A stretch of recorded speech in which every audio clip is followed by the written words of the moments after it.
پاکستان اور ناروے کا اقوام متحدہ کے چارٹر کے تحت تنازعات کے پرامن حل پر اتفاق، مختلف معاہدوں اور مفاہمتی یادداشتوں کو جلد حتمی شکل دینے کا فیصلہ۔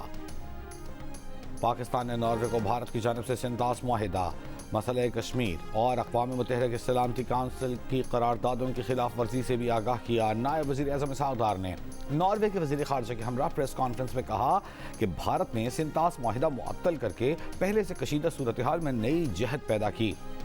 بھارت پانی کو ہتھیار بنانا بند کرے، بھارت سنتاس معاہدے کے تحت اپنی ذمہ داریاں پوری کرے۔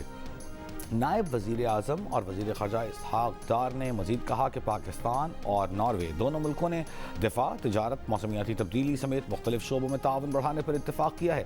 ناروے کے وزیر خارجہ نے ایران امریکہ تنازع میں وزیر اعظم، فیلڈ مارشل اور پاکستان کے تعمیری کردار کی تعریف کی۔ فیلڈ مارشل سید عاصم منیر سے ناروے کے وزیر خارجہ کی وفد کے ہمراہ جی ایچ کیو میں ملاقات، باہمی دلچسپی کی امور اور علاقائی سلامتی پر بات چیت۔ آئی ایس پی آر کے مطابق فیلڈ مارشل سید عاصم منیر نے عالمی امن اور علاقائی استحکام کے حوالے سے پاکستان کا موقف اجاگر کیا، مشترکہ سیکیورٹی چیلنجز سے نمٹنے کے لیے تعاون اور مشترکہ کوششوں کی اہمیت پر زور دیا۔ نارویجین وزیر خارجہ نے دونوں ملکوں کے درمیان دو طرفہ تعلقات مزید مضبوط بنانے، دفاع اور سلامتی کے شعبوں میں تعاون کو وسعت دینے کے عزم کا اعادہ کیا۔ امن و استحکام کے فروغ میں پاکستان کی مسلح افواج کے پیشہ ورانہ کردار کو سراہا۔ ایران نے آبنائے ہرمز پر امریکی کنٹرول کا دعویٰ مسترد کر دیا۔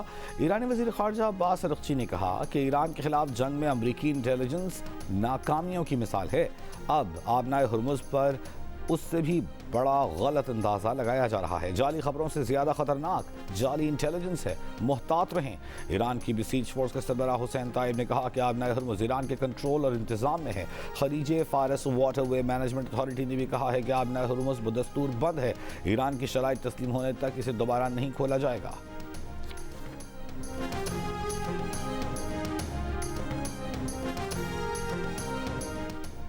امریکہ ایران جنگ کے باعث آبنائے ہرمز میں بحری آمد رفت معطل ہونے سے عالمی سطح پر تیل کے ذخائر تیزی سے کم ہونے لگے۔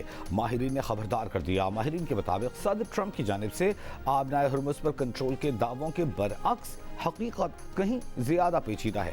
بحری جہازوں پر حملوں سے جہاز راں کمپنیاں اور عملہ سلامتی کے خدشات کا شکار ہے۔ امریکہ اور ایران کے ایک دوسرے پر حملے دوبارہ شروع ہونے کا خطرہ بھی موجود ہے۔ دوسری طرف ایران اپنی شرائط پوری ہونے تک ہرمز میں بحری آمد رفت بحال کرنے سے مسلسل انکاری ہے۔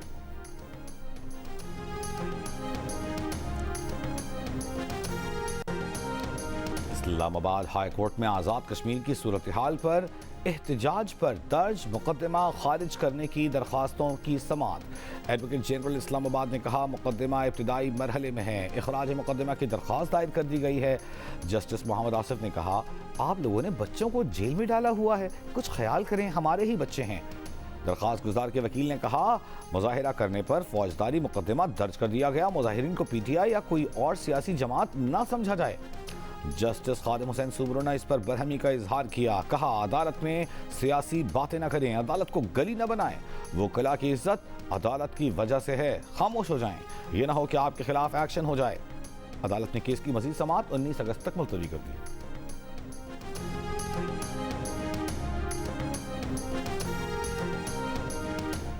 کالعدم عوامی ایکشن کمیٹی یرغمال بنائے گئے اہلکاروں کو فوری رہا کرے، ریاستی ریٹ کو چیلنج کرنے والوں کو قانون کے مطابق منطقی انجام تک پہنچایا جائے گا۔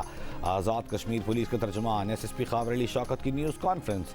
کالعدم عوامی ایکشن کمیٹی پر احتجاجی مظاہروں میں خواتین کو ڈھال کے طور پر استعمال کرنے کا الزام، کہا انتخابات میں تعینات سیکیورٹی اہلکاروں پر کالعدم ایکشن کمیٹی کے کارندوں نے حملے کیے، ہائی وے پولیس کے 8 اہلکاروں کو اغوا کیا، اہلکاروں پر تشدد کیا، سرکاری املاک کو نقصان پہنچایا۔ ان کی شرنگیزی سب کے سامنے ہے۔ ریاست پہلے کمزور تھی، نہ اب ہے۔ نظام کو مفلوج کرنے کی کوشش کی گئی تو ریاست آئینی ذمہ داری پوری کرے گی۔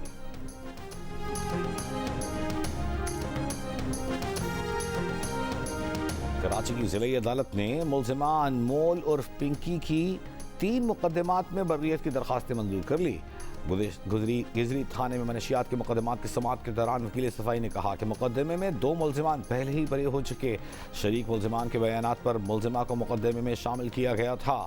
ملزمہ کو سزا ملنے کا کوئی امکان نہیں. ملزمہ کے خلاف 2020, 2021 اور 2022 میں گزری تھانے میں مقدمات درج کیے گئے تھے. ملزمہ مقدمات میں مفرور تھی، اب بری کر دی گئی. میر رضا قتل کیس میں نئی تفتیشی ٹیم کا نیشنل سائبر کرائم ایجنسی سے رابطہ. مقتول کے سوشل میڈیا اور ڈیجیٹل اکاؤنٹس کی تفصیلات طلب کر لیں. 4 خطوط لکھ دیے. خط میں لکھا کہ مقتول کی سمارٹ واچ کا فورنزک بھی کیا جائے.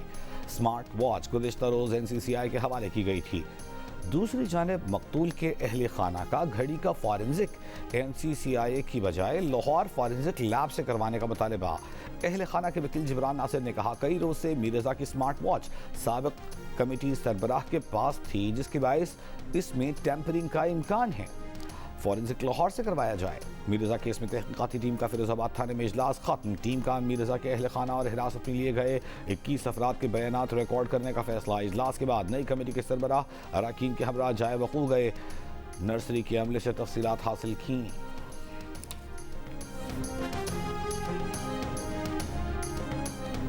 وزیر اعلیٰ سندھ مراد علی شاہ کی زیر صدارت کاؤنٹر ٹیررزم ڈپارٹمنٹ سے متعلق اجلاس. وزیر اعلیٰ کا انٹیلیجنس بیسڈ آپریشنز مزید مربوط بنانے اور انسداد دہشت گردی آپریشنز میں جدید ٹیکنالوجی کے استعمال کی ہدایت. چیف سیکرٹری کو جدید نگرانی کے آلات کی خریداری کا عمل تیز کرنے کا حکم. کہا پبلک ٹرانسپورٹ نیٹ ورکس اور سندھ میں کام کرنے والے غیر ملکی شہریوں کے تحفظ کو ترجیح دی جائے. اجلاس میں صوبائی وزیر داخلہ ضیاء الانجار نے کہا سندھ میں رواں سال دہشت گردی کے واقعات میں تقریباً 76% کمی ریکارڈ ہوئی. 9 واقعات ہوئے جن میں سے 7 واقعات کا سراغ لگا کر تحقیقات مکمل کر لی گئیں. وزیر اعلیٰ سندھ کو کراچی ٹریننگ سینٹر حملے کی تحقیقات میں پیش رفت سے متعلق بھی آگاہ کیا گیا. IG پولیس نے کہا حملے کے مقدمے میں 9 ملزمان گرفتار کیے جا چکے.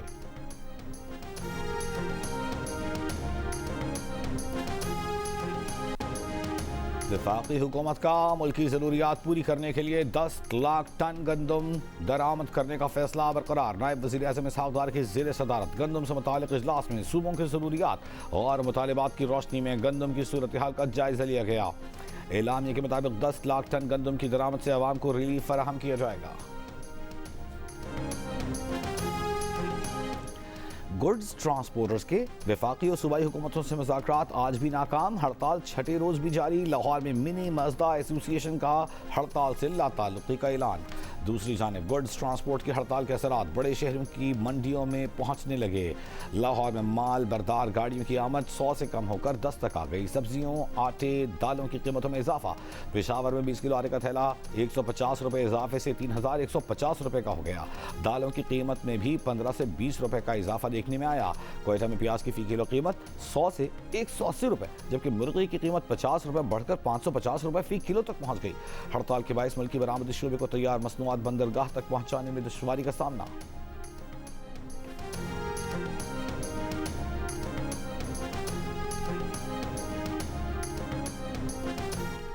براڈ پیک پر برفانی تودہ گرنے سے لاپتہ پاکستانی کوہ پیما سہیل سخی کی لاش کی شناخت ہو گئی.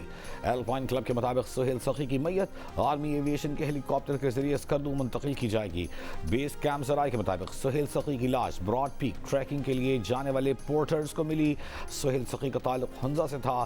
15 روز قبل براڈ پیک پر برفانی تودہ گرنے سے 10 کوہ پیما لاپتہ ہو گئے تھے. 5 نیپالی کوہ پیماؤں سمیت 7 کوہ پیماؤں کی لاشیں مل گئی تھیں.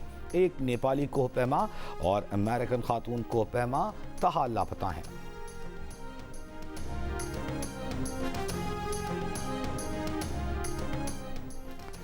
اور شہر شہر گلی گلی جشن آزادی منانے کی تیاریاں جاری. خصوصی یوم آزادی تھر ڈیزرٹ ٹرین میرپور خاص سے چھور کے لیے رواں دواں. ٹرین کھوکھرا پار تک جائے گی.